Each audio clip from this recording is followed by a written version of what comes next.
Talk to me about breastfeeding and pregnancy. Are they safe? Do we have to lower the dosage? What's your thoughts on that? It depends on whether you've been on them and you've got a relationship with these herbs, because this is a practice. It's the same way if you go into Kundalini, if you've never done like a Kundalini before you were pregnant or when you were breastfeeding, you'd want to be mindful because you don't understand what gates you're going to open and what kind of energy you're going to be moving, say, through breath work. But if you've been doing it 5 years prior, you know your relationship to that practice. And it's the same with herbalism.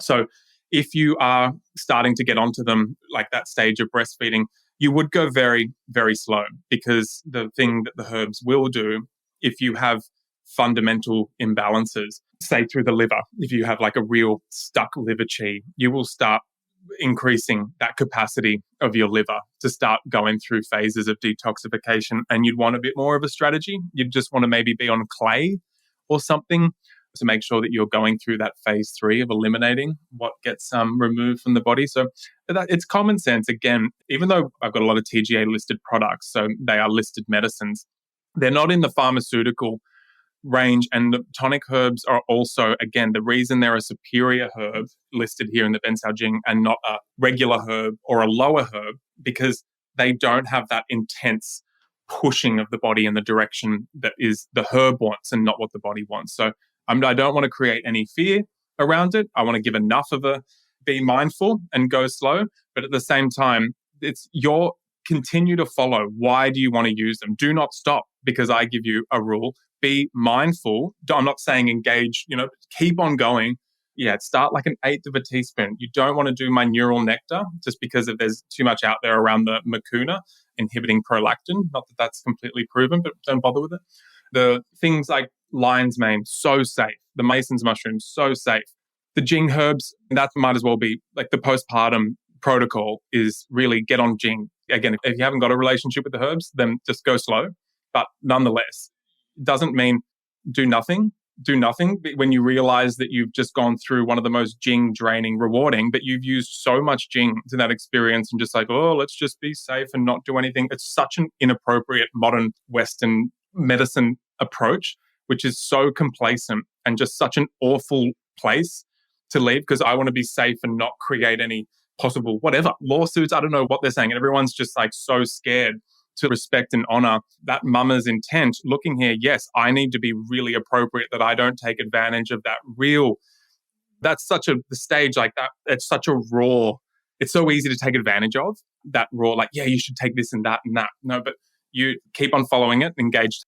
If you're going to take herbs, take them very slow. Jing is a good one to get onto in that breastfeeding stage postpartum. And then also I am Gaia to help you build back that blood and like really regulate the warming of those sexual organs as well. Make sure the liver's regulated. So that's what we'd stick with there. And yeah, Qi is also like a really incredible one. So postpartum, we normally see people go Jing and Gaia and then finish the Jing. And if they're feeling I'm really past that pure exhaustion stage and I'm just tired now, then switch the Jing for the Qi and go Gaia and Qi.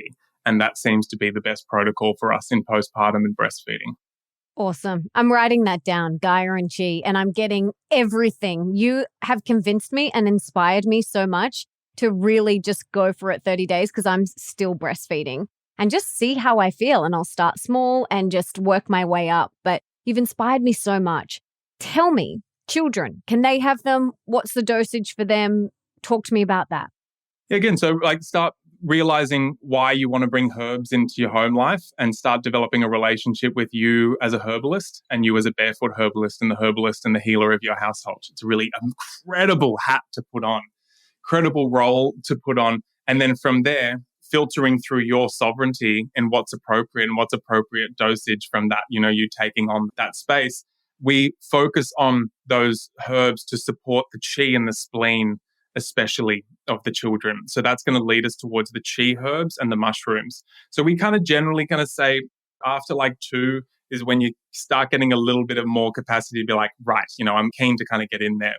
Like Aya is a reishi baby. So in terms of like pregnancy, reishi, there's law about the creation of reishi babies when the mum takes reishi and the kids come out just with this, like there's been a guardian mushroom, like a protector of their spirit. So they come out just like beaming with their spirit and essence. And of course, babies always are, but reishi babies are their own thing. But Like Aya had her first little touch of reishi when she was 6 months. And it's funny, you want like lemon reaction videos for babies, try bitter reishi reaction videos. They're very funny. I felt a little bit mean, but that was just to kind of, for me, I'm so connected to these herbs. I felt it appropriate to get that essence into her. I haven't really done that with Leo. Tani's on a lot of mushrooms and doing breastfeeding. So that's kind of enough for me, just letting the breast milk do its thing. But yeah, say my 6-year-old loves tremella mushroom. She eats it out of the bag. It's an incredible snow fungus. It might as well be a food. It's so safe. It's a good place to start. And it has incredible immunological capacity. That's what kids need. They don't need immune stimulants. They need immune regulators because their chi is just all over the place. They're just so crazy. They've got jing coming out of their eyeballs. So they don't need the jing herbs necessarily. But in terms of like regulating and grounding in that, like what the Taoist called like not a Christian heaven, but that heaven and earth, like humans are the bridge between heaven and earth. And that chi is so erratic as they're trying to come down. We give them chi herbs to just help them facilitate that. And we're not trying to prevent illness necessarily, but just increase their capacity to learn when they do get those immune invasions.